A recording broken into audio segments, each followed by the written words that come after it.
Where am I? I'm in the void! Who are you? I am Axis Man. You've run amok for far too long, Potemkin. You must be balanced to a more reasonable state for 2.0. I can't have you ruin the game for another year, you cretin. Your fate will be left up to this man. Oh, dude. Hey, Potemkin. Oh, hey, Panda. What's the next grab?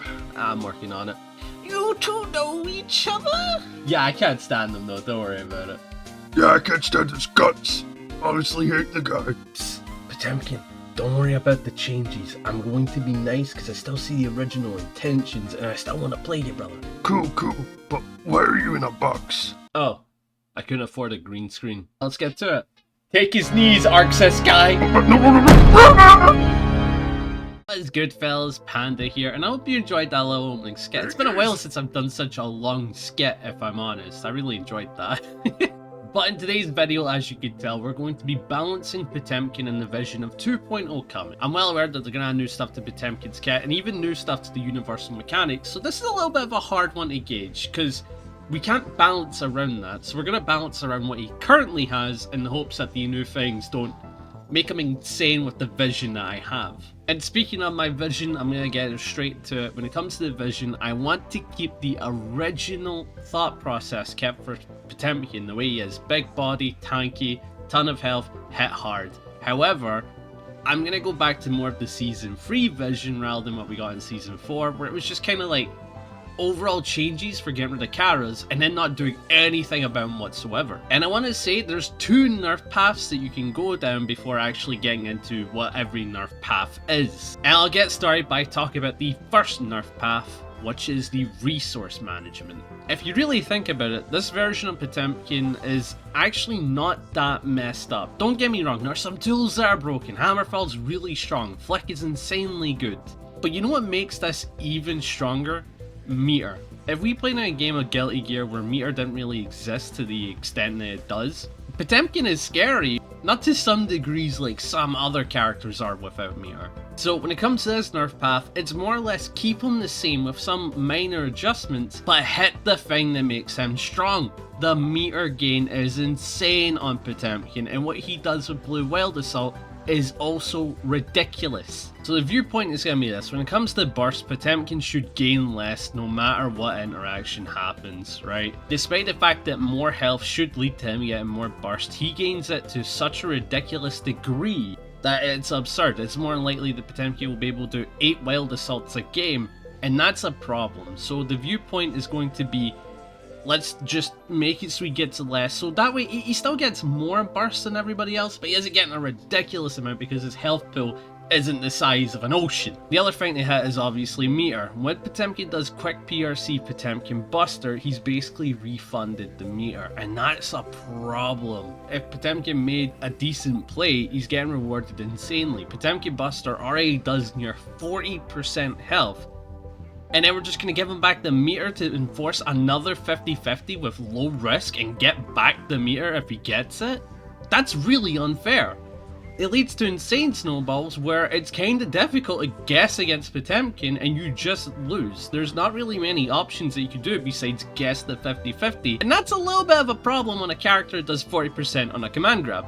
Like, if this was Street Fighter V Zangief where he gets to keep running that, they compensated by lowering his damage. So with this rework path, it'd be more or less lowering the damage that he does on everything, so Potemkin Buster goes from doing a 40% to maybe 30-25%. And things like his meter gain would be completely shot. He doesn't get quick Hammerfall PRC PB refunded. That doesn't work anymore, because it's going to take a little longer. Don't get me wrong, it's still a committal play to do, however just getting back your meter to threaten the exact same thing again, and you could have picked Heavenly and win the game, is a bit unfair. So with this Nerf path, it's more or less getting rid of the meter gain, getting rid of the stuff to do with burst gain, and lowering his damage across the board. That way the Potemkin that you see here is still the same, but he isn't capitalizing off what makes him actually absurdly strong. However, I will say that this is the boring Nerf Path in my mind. I think this is a very boring one. You don't really address a lot of the issues. However, if you want them to play the same, this would be the Nerf Path I would go to. I would get rid of just a ton of the damage, a ton of the meter gain, and a ton of the burst gain, because that's what makes them so strong in this version of Guilty Gear. This toolkit's pretty good and can handle the aggression of Season 4, and if 2.0 keeps that, he's gonna need that. However, the other Nerf path is keeping the resources the same, but reworking his toolkit to a bit more of a fun thing to fight, in my mind. Going back to 3.75, I still consider that the best Potemkin because his design was good, addressed a lot of his issues without making him insane, and he was tournament viable. Now, I want you to keep in mind, I want to rework the tools and reshape them in a way that it still fits the vision of that Potemkin. Starting with Potbuster, I would get rid of the armor on Kara. If he does it normally, he gets the armor, so it's still a good defensive tool. However, you can't use it to scum out wins on a Kara Potbuster. I think that's fair. Garback Megafist will go back to being the way it was in 3.75, so it stops it from being a pressure option that it is now, being a +1 avoidance tool, to more of a combo tool with some fun niche uses, because I kind of miss Garback Megafist the way it was. I would argue though, this Garback Megafist is a lot stronger than the one we had in 3.75. 3.75 was combo filler for good execution. Here, it's an insane offense tool that's really underrated. So I'm saying nerf it to make it more fun. That's the viewpoint. I want to keep all the other Megafists the same. They seem about right. It's a shame that back isn't a good defensive option anymore, but like, I don't really care. I think it's fine the way it is. Hammerfall and like tools like that being the main defensive tool now, it just makes more sense. It really does. Slide Head is a dead tool in high level of play, but I do think it should stay the same. Having damage and obviously having the counter hit properties and be plus on block, fair enough. Fair enough. This is one I'm not going to touch, but in high level of play, it's absurdly hard to use. You can't really use this tool. It kind of becomes dead. On about Hammerfall, this is one of the big ones. When you do the Hammerfall break, you lose the armor properties. The main reason why I'm doing this is because I dislike the sloppiness that Potemkin has become because of this Hammerfall break. Not only does it recover fast enough so you can already trick people on their toes, if they go for a mash, then they get scrubbed out by the armor, and I think that's a little bit unfair. I do. I miss it when Hammerfall rewarded you for that armor attempt on the approach, stopping like after the hit, right? So you get hit, stop. I like that. I felt like that's what Hammerfall's goal was. And then they stop also having armor. I think it just rewards sloppiness. It doesn't reward good timing. It doesn't reward awareness of character buttons. It just lets you go, oh right, if I messed up the Hammerfall, I've got the break for the additional armor. And I think that's really, really sloppy. I don't like that. It's fun though, don't get me wrong, I will admit it. It's fun, but it's really sloppy in ranked play. And this is what I'm thinking of. Tournament balance is whatever. People will play the meta. I don't care. Ranked games is where you come across the scummiest players, and if you get caught by something like that, it's not fun. Hammerfall should only keep the knockdown on counter hit, but not normal hit. The main reason for this change is that counter hit still gains the reward of the hard knockdown, keep the pressure on, and that's fair enough, it's a counter hit. And normal hit losing the hard knockdown is actually a massive change. Why? Because in neutral it means he doesn't get hard knockdown off of every hit. And if he lands a counter hit 5H, he now has to pick Slide Head for the hard knockdown. If he goes for Hammerfall, he won't get anything and is back to a neutral state, and that is the viewpoint. I wanted so if you do Hammerfall on a 5H, you're doing it for damage meter, and if you don't have the meter, it's a bad play. If you want more damage, then it's a decent play, but if you want OK, you have to pick Slide Head now. And I think that is the best way to balance this version of Potemkin, considering he hits like a truck, and we need less than some of that. Now, Flick is insane. Flick is actually a ridiculous poke. However, a lot of it should stay the same. Should it still be a safe unblocked poke? Yes, because Potemkin has no safe cancel. Should it still be a neutral tool? Absolutely. Should it still deal with projectiles? Yes. However, we need to lessen all of this. He does Flick. If it's charged, it goes to -4. However, if he does the quick version, it's -8. This makes it so if you do it at the end of a block string, you're very safe because of the timing of it being -8. However, if you do it up close off of 6k, it means that you're going to take a jab punish, and I think that's fair enough. The other thing about Flick is we shouldn't make it reach as far as it does. Like, it's already misfinder on steroids. How about we lessen some of that like offense. let's tone it down a bit. Like, it doesn't have to reach as far as it does currently. When it comes to reflected projectiles, it should do that, right? It shouldn't reflect supers, but it should reflect every projectile in the game. However, some of this needs to change. Asuka 2D should not be flickable. This tool being flickable is absurd. And this goes for any normal that is a projectile, it should not be flickable. Asuka already loses the matchup hard, and getting flicked on 2D makes it even worse for the character. You really can't run offense against Potemkin in this matchup. Heat Knuckle can stay the same. Honestly, Heat Knuckle is a fine tool. It's supposed to be a damage option ender for a combo and deal a ton. However, I think that's kinda boring to leave it the way it is. And I know this is a basic change, but a lot of the X-Hard heads would agree, and I think a lot of Potemkin mains in general would agree.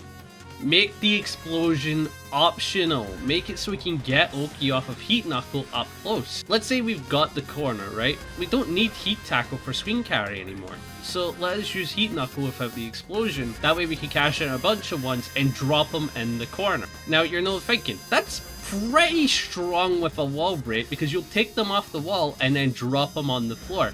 And I have to agree, that would be really, really strong. So there's two options for this. Let it happen and let Potemkin have amazing corner presence. However, he's not playing into positive bonus, where I think Potemkin's at his strongest with Gigantorkai and Hammerfall. Or you can make it so if he does Heat Knuckle on the wall, he'll always send them through. And I think that's also fair enough. These are two fair balancing changes, but overall, let's have a bit more fun with the tool. I like Heat Knuckle, I want to use it more. Give me a reason to use it more. Heat Tackle's cool and all, but Heat Knuckle was the original. Comes to a lot of Potemkin's buttons, they should probably stay the same. Bar Slash being a good anti-air in some scenarios, 5H being a long reach and poke, 2S being a great counter hit poke, and 2D being a really good low poke to throw out there. However, I think we should add a little bit more recovery to 5H. Not necessarily on the recovery frames, but I mean a recovery hurt box. AKA, if I whiff this, you should get a bigger window to hit me, and I think that's fair enough. In neutral, if I whiff it, you should be able to hit my hurt box pretty easily, I think. Like, you're not going to get a lot of reward off of this, unless you've air dashed in. However, if we're in neutral and I throw this out, you should be able to deal a decent bit, at least 40 damage on me, and I think that's fair. It's not easy to whip punish this tool as is. Let's make it a bit more easier, please. It's just an egregious poke in some matchups. Biking can't do a whole lot about it. Okay, Garuda. Hot take here. Hot take on Garuda. It should go back to being a hit and no longer a projectile. I know why people want to be a projectile, so you can beat DPs and trades, so you can avoid a lot of weird interactions. However, it has to go back to being a hit. People argue that you get pushed back so far on a Garuda that it's hard to do 50-50, but this is really just a lie. Even with FD, like, you don't get pushed back that far. Let's be honest. We really don't. And with walk forward Kara Pop Buster, you're not missing your opportunities. Hell, if we do a really space Garuda, we still get a 50-50, and I don't think that's fair. If we do a space Garuda, we shouldn't get that, period. Okay, Gigantorkai, this is a tough topic because I love using this super. It's one of my absolute favorites. It's really good for holding down screen space, as we know, and it's an amazing combo filler too. I think it should mostly stay the same. It's really, really good. However, I think we could tone down the duration by like a second. It going from full screen to almost the other end is a little ridiculous. Maybe we can make it so it goes from full screen to half screen instead, or maybe we can make it so it moves faster, but it lasts like way less, right? So it will go from full screen to full screen. However, it's just going to be really quick now, so it's going to be hard to capitalize if Hammerfall breaks. It's just kind of an egregious tool, and whenever someone has to deal with it, there's not really any answers for it. It's just really, really good. I want to have a little bit of fun, so we're going to look towards 6k, and I think we should do something fun with this move. As we know, 6k is a bit of a dead tool because it's used for Karas. And they try to give it some properties to make it interesting, like you keep the sliding momentum if it's blocked or unhit, but that's not fun enough. You know what would make it fun though? If you space this tool, and now it becomes plus. So if you perfectly space it so the last hit of it hits on block, it's now plus on block. I think that'd be really fun because it actually encourages you to use the approaching tool in neutral. It'll still be slow, and it'll still be kind of awkward to use. However, if you space it, it goes from being like +4 on hit to +8, so you get a close slash, which is cool. And on block, it'll go from like being like -5 or something like that to at least +1. I think that'd be a cool way to actually go about making this tool useful in neutral, because it's just a dead tool if I'm honest. You use it in pressure at best and that is it. It's ignored, it's not good, and that's an issue. Now, Potemkin having Blue Wild Assault is fun, and I don't want to take away that fun if I'm honest, but Blue Wild Assault definitely needs a touch up. And this is just a general change to the mechanic. I think Blue Wild Assault on block, if it's not charged, doesn't give you anything. It'll give you a -2 up close, right? But if you charge it, then you get your special cancel. It being able to be used with no charge and get a special cancel for all-time 50-50 pop buster is not fair. That is just not, it's not fair, bro. What do you mean I can press 2S into this, bro? I can press any button into this, and I can press any tool into this, or I can confirm off of this. It's not fair to deal with, and Blue Wild Assault is egregious. So as you can see, when it came to a lot of the Potemkin stuff in this pathway, a lot of it's getting nerfed. Why? Because a lot of it is really, really strong. We still keep our meter plays with this nerf pathway, however the tools aren't as good as they are, which they really shouldn't be. They're really, really good. There isn't really much arguments to be had about these tools being fair, right? They're all really good.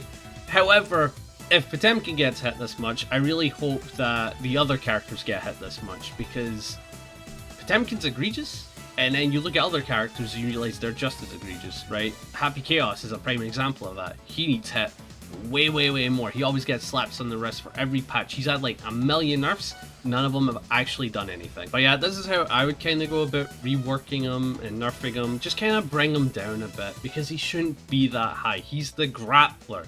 The grappler is supposed to be like your down-to-earth offensive pick. He's supposed to be a mid-tier at best, low-tier at worst, right? And he shouldn't be that strong, because if he is that strong, he's no longer a joy to watch for the majority of people that watch the game. So this is how I'd go about nerfing him. Most of it is going to be nerfs. The only good thing he'll get is Heat Knuckle rework, and that is about it. And I'm curious to see what Arxis does, but that's my viewpoint on Potemkin. I do think he's a fine character if you get rid of his meter reward, and I think he's a fine character if you tone him down a bit. I'm curious to see what you would do to rework Potemkin. Obviously, there's so much more that you can do, but to keep it basic, keep it simple, this is what I'm going to do. And that is me signing out, and I'll catch you guys in the next one. I'm looking forward to 2.0. Peace.